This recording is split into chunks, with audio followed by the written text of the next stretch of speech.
Jesus never tells his disciples to become wolves themselves. He never tells them to become louder or harsher or more aggressive. Instead, he tells them to remain sheep.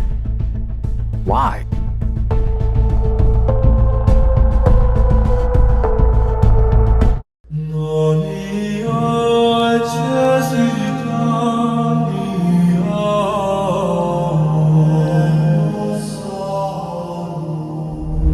We often assume that if we're growing closer to God, well, life should be easier, right? But today's readings gently challenge that expectation in a very surprising way. They reveal something much deeper about how our Father forms His children. God doesn't root us in His love to shelter us from every storm. He's not going to take away the storms. He roots us deeply so that when the storms inevitably come, we remain standing firm.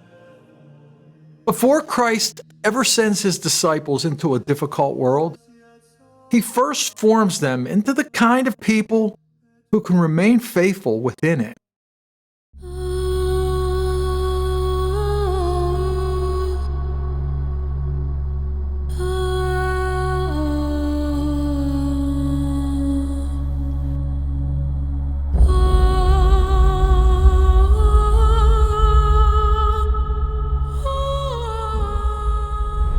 Hi, I'm Greg, and welcome back to the Solemn Disciple.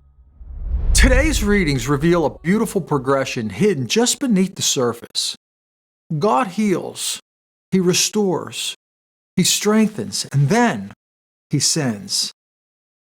See, there's a quiet movement running through all three of these readings today that is easily overlooked if we read them only one at a time. Long before Jesus speaks about wolves, persecution, or opposition, God is already preparing the hearts of His people for the mission that lies ahead. The mission always begins with formation.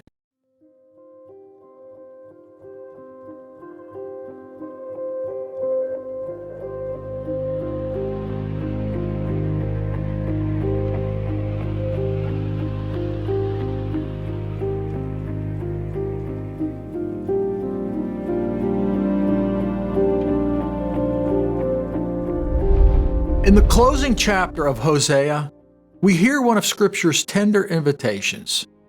God calls His people to return, promising to heal their wandering hearts completely. He tells them, "I will be like the dew for Israel." It's a beautiful image because dew doesn't arrive with thunder or spectacle. It comes quietly, almost unnoticed. Yet by morning, everything has been refreshed.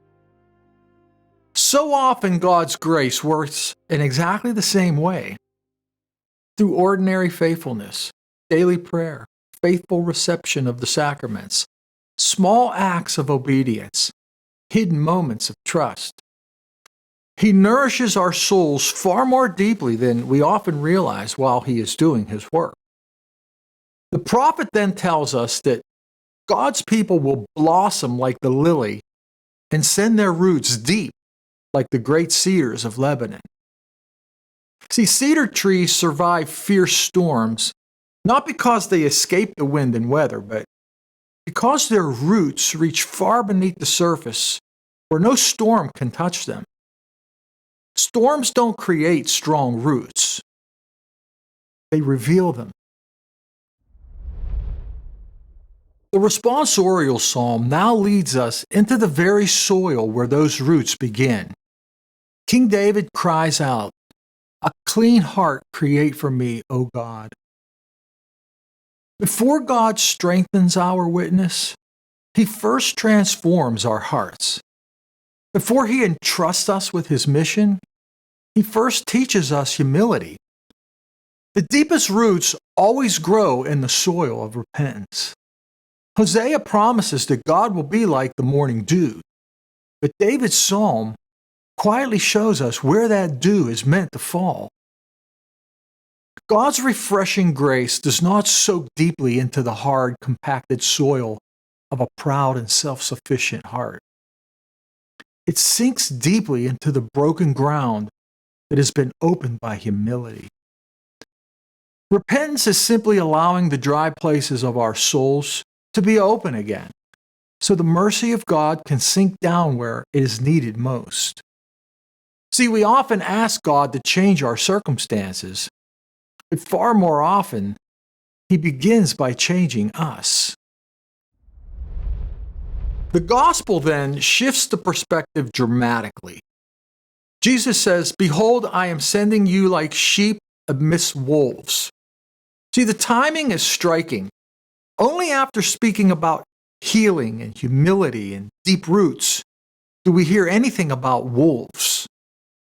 The order of today's readings matters because God forms the disciple before He entrusts the disciple with his mission.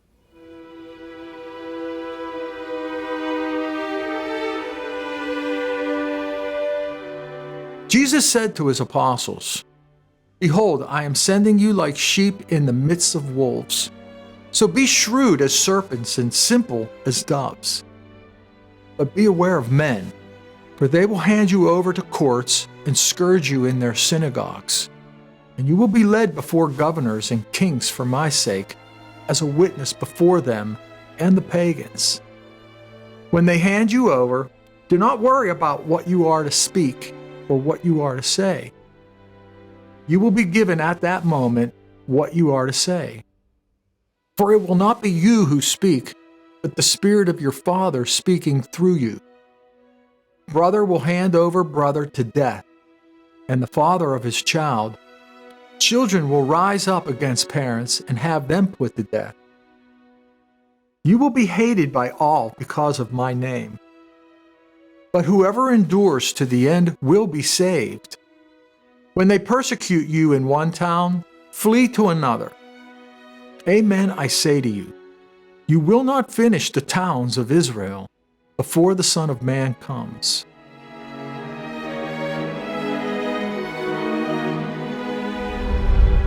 None of us naturally desires rejection. We were created for communion. Every human heart longs for peace, belonging, and love. And yet, Christ's kingdom is fully revealed. The gospel will continue confronting a world that often resists it.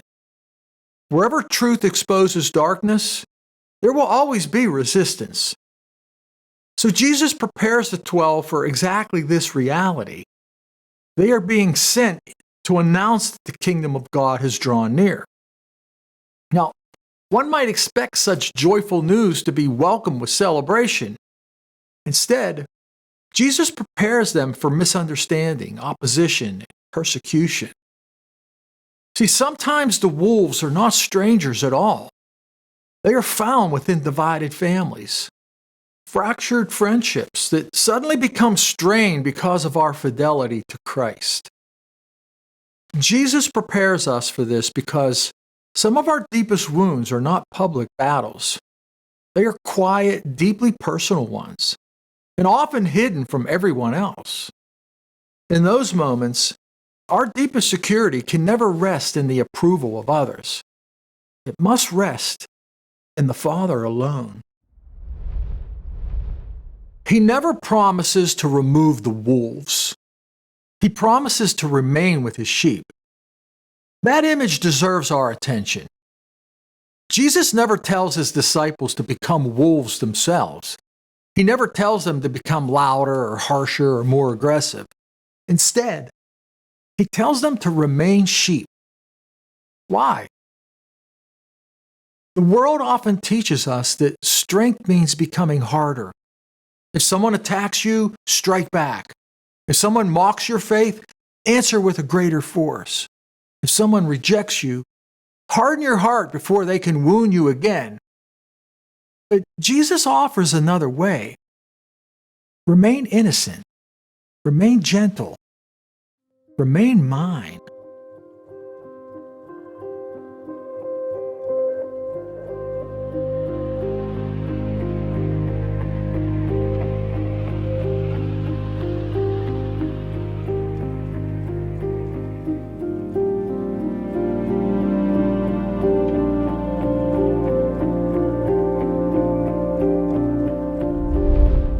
At the same time, Jesus doesn't call us to be naive either. He tells us to be shrewd as serpents and innocent as doves. Christian wisdom is never gullible. It recognizes danger, it discerns motives, avoids unnecessary conflict, and refuses to walk carelessly into temptation. Yet that wisdom is always joined to purity of heart. Christian innocence is not weakness. It is strength that refuses to become corrupted. We are never permitted to sacrifice charity in the name of being clever. This balance may be one of the hardest parts of the Christian life. To remain peaceful without becoming passive. To remain courageous without becoming combative. To speak the truth without losing love. To stand firm without becoming hard. See, that kind of witness cannot be manufactured in the moment. It is cultivated over time as Christ quietly forms us from within. Perhaps that's why Hosea comes before Matthew. Before God sends us into difficult places, He waters us like the morning dew. Before He calls us to endure opposition, He teaches us how to put our roots down deeply. Before He'll ever ask us to be a witness publicly, He heals each of us privately. The mission does not form the disciple. The disciple is formed before the mission ever begins. And that changes how we understand our lives. Perhaps the quiet seasons that you've questioned, in ordinary days that seem uneventful, the hidden work God has been doing within your heart, have never been wasted at all. Perhaps all along, God has been growing roots in you simply that you could not see yet. When the storms arrive, and they will, the question won't simply be whether the winds are strong. The deeper question is this: where have your roots been growing? Storms do not determine the strength of a tree. They reveal it. And the same is true of every disciple.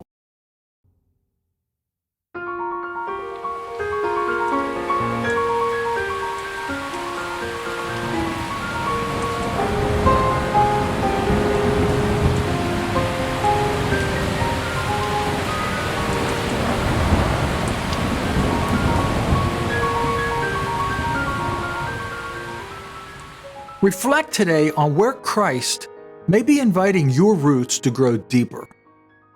Perhaps He's inviting you into a deeper prayer life, maybe to trust more, or simply greater faithfulness in the ordinary places where He's already planted you. Whatever He's asking of you, remember this: He never sends anyone into the storm without first offering the grace needed to remain faithful within it. Stay close to the Good Shepherd. The closer that we remain to Him, the more firmly we will stand when the winds begin to blow. Perhaps today's gospel is inviting us to stop asking God for the easier path and begin asking Him for deeper roots. See, the world doesn't need louder Christians. It needs rooted ones, men and women who remain peaceful when others become anxious, who remain gentle when others become harsh, who remain faithful when following Christ carries a cost, those who are willing to endure to the end. Pray with me. Dear Lord, we love You, we praise You, we worship You, and we adore You. And we glorify Your name. Thank You for the many gifts that You give us. Lord Jesus, plant my life deeply within Your heart. Heal what has become divided within me. Water my soul with the quiet dew of Your grace. And then teach me to trust You more deeply each day. When You send me into difficult places, help me remain gentle without becoming weak. Help me to become wise without becoming proud. Help me to be courageous without becoming too harsh. May my life bear quiet witness to your kingdom wherever you lead me, always remaining close to you, my good shepherd. And we ask this all through Christ our Lord. Amen. Storms don't determine the strength of a tree, but they do reveal the depth of its roots. Walk with the Good Shepherd today, one faithful step at a time. His presence is always greater than the storm, and his voice is always stronger than the wolves.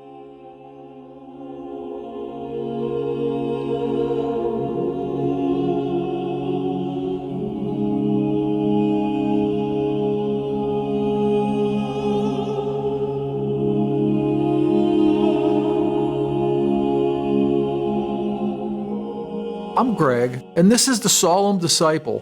Thanks for spending this time with me today, guys. I will see you all in the next one. God bless.